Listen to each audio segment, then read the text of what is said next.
हरि ओम भद्रं कर्णेभिः शृणुयाम देवाः भद्रं पश्येमाक्षभिर्यजत्राः स्थिरैरङ्गैस्तुष्टुवांसस्तनूभिर्व्यवसेम देवहितयदायुः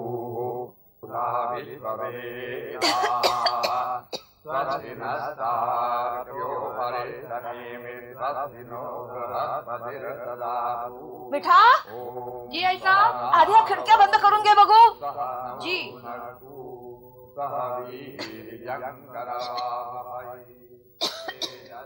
आणि हे बघ बाहेरच उभे राहा, खाली चौकात गेलीस तर 50 जणांची 50 कामं अंगावर पडतील। जी आई साहब। अगं बाई कमळे, अजून झालं का नाही तुझं? आटप बघू लवकर, आता होमाला सुरुवात होईल। आणि हे काय आवर्तनानं सुरुवात झाली सुद्धा? आटप ग लवकर। एवढं लाखात देखणं रूप आहे वहिनी साहेब, जरा नेटानं सजू द्या की। अगं नेटानं नटायला हा काय लग्न सोहळा आहे का? ही माझ्या व्रताची सांगत आहे बरं। आज काय फक्त श्रींच्या मूर्तीला अभिषेक आणि होम हवन तर आहे। माझी तर बया बघून नजरच फिरली की, अबो केवढी माणसं जमली ती। मुतपाळ खाण्याकडे तर आचार्यांची नुसती ही जत्रा भरली। हो ना? नोकर चाकर हेलपाटे खाऊन दमल्यात, असलं नेम तरी कसलं केलं म्हणायचं? अगं हे सगळं करायलाच लागतं। आता हे बघ, 21 मेहुणं जेवायची आणि आपल्या घरातली ही इतकी सगळी माणसं, म्हणजे जवळजवळ 2-2.5 हजार पान होणारच की। अगं मिठाच्या चतुर्थीचं उद्यापन करायचं म्हणजे हे सगळं करायलाच लागतं। मिठाचं काय म्हणलं सा? अगं चतुर्थी ग, दर संकष्टी चतुर्थीला की नाही उपास करायचा, अगदी कडकडीत फक्त पाणी प्यायचं आणि मग संध्याकाळी 21 मोदक करायचे, त्यामध्ये एक मिठाचा मोदक करायचा आणि तो त्याच्यात मिसळायचा। चंद्रोदय झाला की मग श्री गजाननाची पूजा करायची आणि मग उपास सोडायला बसायचं। आणि उपास सोडता सोडता बरं का, ऐकतेस ना कमळे, उपास सोडता सोडता जर का मिठाचा मोदक तोंडामध्ये आला ना की झालं, जेवण संपलं। या बया असले तरण्या तटावयात कशा पाय होय उपासापास? ते तुला नाही कळायचं।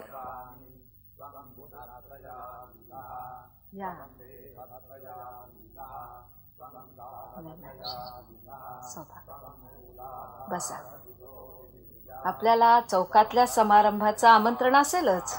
तेच तर विचारायला भाऊजी आले होते माझ्याकडे। असं काय म्हणत होता नारायण? तुम्ही सांगा ना। नारायणा, असली दबल्या आवाजातली बोलणी तिकडं राजकारणातल्या सदरेवर, इथं आई समोर स्पष्ट काय ते बोला। तसं विशेष काही नाही, भाऊजी विचारत होते की चौकात होम हवन चाललंय, बघायला जाऊ का? मातोश्री खाली केवढा थाट उडालाय, ब्राह्मणाचे मंत्र चाललेत, होमाची सगळी तयारी झालीये, सगळं वातावरण कसं छान छान झालंय। आणि बरं का, काकीसाहेब महाराजांनी भाऊजींना भोजनाचं आमंत्रण सुद्धा दिलंय। हो नारायणराव, तुम्ही अजून लहान आहात, तुम्हाला समजणार नाही, पण मी काय म्हणते ते नीट लक्ष देऊन ऐका। राज्यकर्त्यांच्या वास्तूत पावित्र्य नांदतं ते होम हवनानं नाही, तर दौलतीच्या रक्षणानं, प्रजेच्या आशीर्वादानं आणि पूर्वजांच्या पुण्याईनं ते येतं आणि राज्यकर्त्यांच्या कर्तृत्वानं ते नांदतं। म्हणजे काय मातोश्री? काही नाही, पुन्हा सांगू कधीतरी। जून होऊन निबर झालेल्यांना जिथं समजत नाही तिथं तुझ्यासारख्या कोळ्या मुलाला काय समजणार? खरं तर 21 मेहुणं घालून आणि आवर्तन करून सुद्धा व्रताची सांगता करता येते, पण इकडच्या स्वारीचा स्वभाव पेशवाई म्हणाले मोठा होम करूया म्हणून संकल्प सोडला। म्हटलं ठीक आहे, त्या निमित्ताने सगळंच होईल आपल्या हातनं। हो ना, म्हणून तर एवढा मोठा घाट घातला। बरं वहिनी साहेब, झालं ना सगळं, येते मी। हो निघ।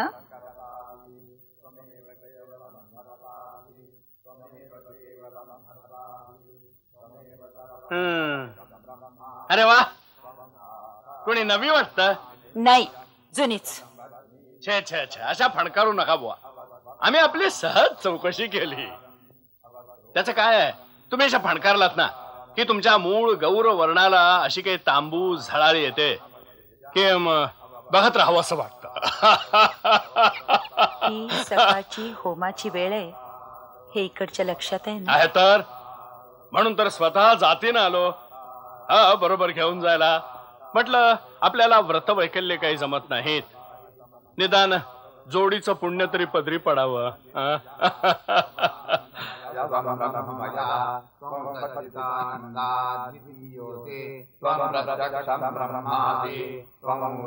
शास्त्री बुवा, समिधा संपत आल्या.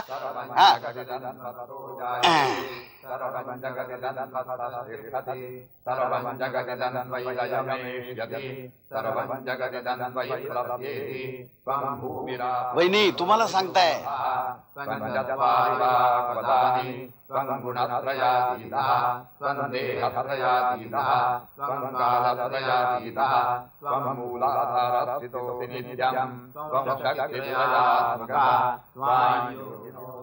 सुनबाई, माधव सदरेवर गेला? अजून नाही, पण एवढ्यात जातीलच. काल रात्रभर अस्वस्थ होती स्वारी. त्याला स्वस्थ झोप तरी कशी लागणार? निजामाच्या सगळ्या हालचालीच अस्वस्थ करणाऱ्या आहेत. पण हे या वाड्यातल्या वडीलधाऱ्यांना समजेल तेव्हा ना. काय झालं सासूबाई? तू चौकात पाहिलं नाहीस? तिकडं निजामानं कंठापर्यंत फास आवळून प्राण घ्यायची तयारी चालवलेली, आणि इकडे आमचे शूर पराक्रमी राज्यकर्ते होम हवनात दंग. पण काकीबाई साहेबांच्या व्रताची सांगता? मुली, पेशव्यांच्या घराण्यात जन्म घेणाऱ्या पुरुषांनी किंवा त्यांची पत्नी म्हणून बाहेरून येणाऱ्या स्त्रियांनी एकाच असेधारा व्रताचं मनोभावे पालन करायचं असतं. मसनदीशी निष्ठा, अन्य कुठल्याही व्रत वैकल्याचा बडेजाव माजवणं म्हणजे मनात कुठला तरी विकल्प आला असं समजतो आम्ही. पण मातोश्री, दादाही पूजा अर्चा करतात, उपवास आणि धार्मिक कार्य आपल्याही माहली चालतात. हो चालतात, पण ती केवळ व्यक्तिगत.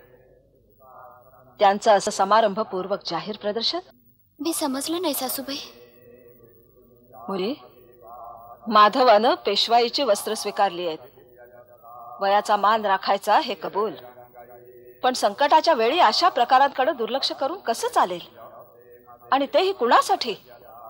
तर नाटकशाळा, रंगढंग, ऐशाराम यांनी मनाचे पोपडे उडाले म्हणून धर्मकार्याने मनाची सफेदी करणाऱ्या दादासाहेबांसाठी?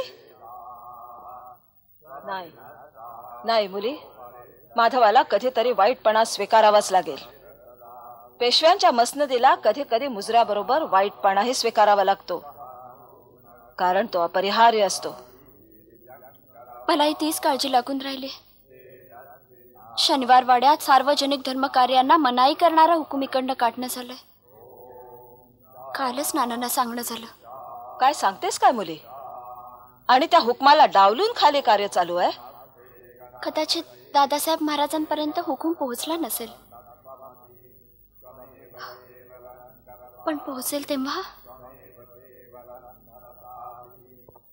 खरोखरी तुमच्या या व्रताचं आम्हाला विलक्षण विलक्षण कौतुक वाटतं. पुरे झालं कौतुक, निघायचं ना. हो, थांबा, हे पठण बंद करा. क्षमा करा ब्रह्मवृंद हो, कृपया हे होम हवन थांबवा. नाना, काय करताय हे? हा याग कोणाचा आहे माहितीये ना? काय? होय, पण तात्या, मी हुकमाचा ताबेदार. शनिवार वाड्यात होम हवन आणि जपजाप्य सार्वजनिकरित्या करण्यास मनाई करावी असा श्रीमंतांचा हुकूम आहे. काय नाना, तुम्हाला फडणवीशी मिळाली ती दप्तरी. थोरा मोठ्यांच्या खाजगी कार्यात नाक खुपसाल तर ते कापलं जाईल. काय? ब्रह्मवृंद हो, सुरू करा पठण. नाही, श्रीमंतांचा आज्ञाभंग झाला तर मला या पुढचे उपाय योजावे लागतील. तात्या, पठाण आहे काय की बंद का झाला? बंद नाही झालं दादासाहेब, बंद केलं. म्हणजे नवख्यांना राजकारणात स्थान दिलं की काय काय घडतं ते पहा म्हणजे झालं. थोरा मोठ्यांचा उठल्या सुटल्या उपमर्द करा असा हुकूम आणला यांनी. तात्या, कोणाबद्दल बोलता तुम्ही? या तुमच्या फडणवीसाबद्दल. वाड्यावर धर्म कार्य करायला बंदी आणली यांनी आणि या हुकुमाची तामिली करायला हे नाना स्वतः इथं आले. नाना, हे खरं? होय दादासाहेब. काय सांगता? म्हणजे माधवानं तुम्हाला असा हुकूम दिला? आमचा यज्ञाचा संकल्प माहीत असून सुद्धा? आता पहा म्हणजे झालं. वाड्याचं काम बंद, धर्म कार्याला मनाई. मनासारखं एक घडेल तर शपथ आहे. काय कमळे, ए कमळे, जीवन दागिने उतरा भगवती, उतरा. आनंदी, आनंदी, अगं असं काय करतेस? बघ, संतापू नकोस. अगं दागिने का करतेस? झाली एवढी शोभा पुरे झाली. अगं दागिन्याची शोभा हवी आहे कशाला इथे? हे बघ, ते माधवाचं काहीतरी, अगं पण माधवाचा काहीतरी गैरसमज झाला असेल. गैरसमज? हं, शेवटी रक्ताची नाती श्रेष्ठ ठरतात, हेच खरं. आम्ही कोण? जिभेवर एकसारखी साखर पेरणी करायची, सारखं काका काकू काका काकू करायचं. दागिना घेतला तर म्हणायचं पावती दाखव. वाडा बांधायला घेतला तर म्हणे मजुरांना शेतावर पाठव. आणि आमच्या व्रताचं उद्यापन करायचं म्हटलं तर म्हणे या वाड्यावर नाही करायचं. निजामाच्या या संकटाचा कायमचा बंदोबस्त करण्याची हीच वेळ आहे, यात शंका नाही. पेशवाईवरच्या या संकटामुळे डोळ्याला डोळा लागत नाही बापू. बरोबर आहे रास्ते. नानासाहेबांच्या मृत्यूनंतर पेशवाई डळमळीत झाली असेल आणि उदगीरच्या पराभवाचा वचपा आपण सहज काढू शकू अशी जर निजामाची समजूत असेल तर ती साफ खोटी आहे. आमच्याही मनगटात ताकद आहे. श्रीमंताच्या अधिपत्याखाली असल्या हजार निजामांना आम्ही खडे चारू. ते काही खोटं नाही. देवालय उद्ध्वस्त करतोच आहे ना. दुर्लक्ष करून कसं चालेल? बरोबर आहे, दुर्लक्ष करून कसं चालेल? निजामाकडे दुर्लक्ष करण्याची गोष्टच सोडा जाधवराव. आम्हाला तर वाटतं हीच वेळ आहे त्याला धडा शिकवण्याची. हो, पण आता त्वरित हालचाली करायला हव्यात बापू. नळदुर्ग सारखं पेशव्यांचं खास ठाण निजामानं काबीज देखील केलं. अहो, अक्कलकोट परगणा मारून ताराज केला आहे. एवढ्यावरच थांबला नाही तो उदाजीराव. सोलापूरकडे कूच करून तो थेट पुण्याकडे दौडत येतो आहे. तुमच्यासारख्या मुत्सद्याने आता गप्प बसण्यात अर्थ नाही बापू. पण मी म्हणतो, आपल्या सर्व सैन्य बळानिशी श्रीमंत येते.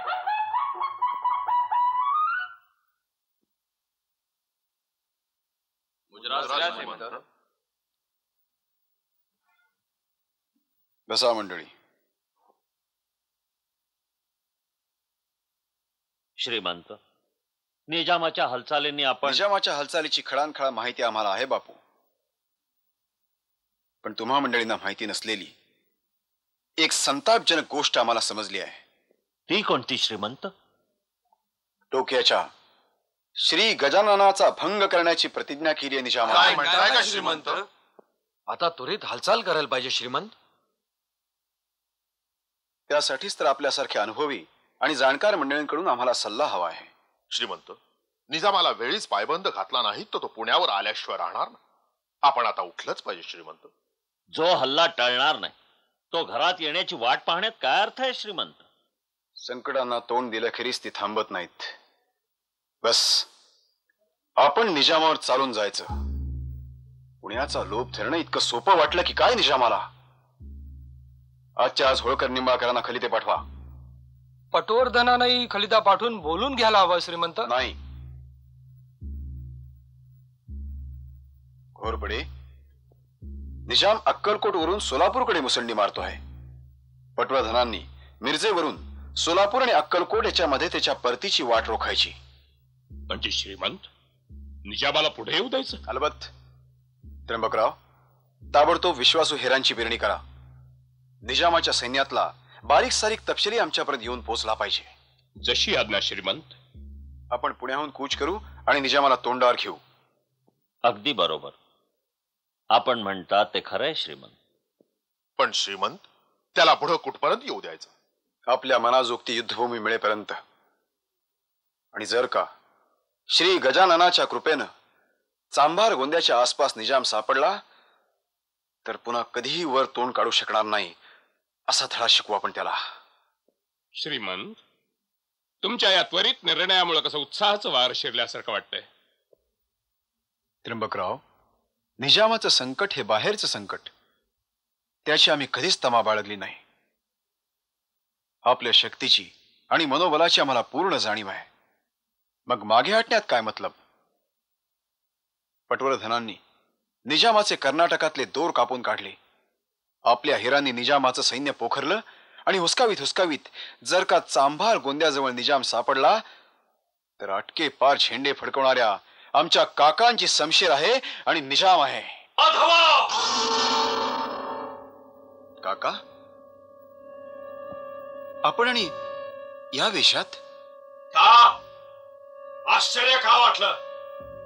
भगवी वस्त्र परिधान करून जप करण्यासाठी आम्ही आम्हाला हिमालयात चालते झालो असणार अशी समजूत होती काय आपली? काय झालं काका? नाही, नेमकी तीच वेळ आणली आपण आमच्यावर. काका, असं कोड्यात बोलू नका. काय झालं? आमच्या नव्या वाड्याच्या बांधकामावर आम्ही काही मजूर कामाला लावले होते. ते परत त्यांच्या शेतावर कामाला निघून गेले. आमचं बांधकाम अपुरं राहिलं नाही. तरी आम्ही एका शब्दानंही बोललो ना. म्हटलं नवरक्त आहे, ताजे कायदे आहेत. आता तुमच्या नव्या कायद्याप्रमाणे आमच्या पूजा अर्चेलाही बंद करून टाका. म्हणजे संन्यासाश्रम पत्करण्याखेरीज आम्हाला दुसरा मार्गच शिल्लक उरणार नाही. अरे, आमची कोंडी करून अशी मुस्कर दाबी करण्यापेक्षा आम्हाला सरळ सरळ आज्ञा द्या ना, श्रीमंत माधवराव पेशवे. खासगी पूजा अर्चेला बंदी नाही काका. अरे मग आमचा गणेश याग बंद का झाला? कसा झाला? तुमच्या आज्ञेशिवाय?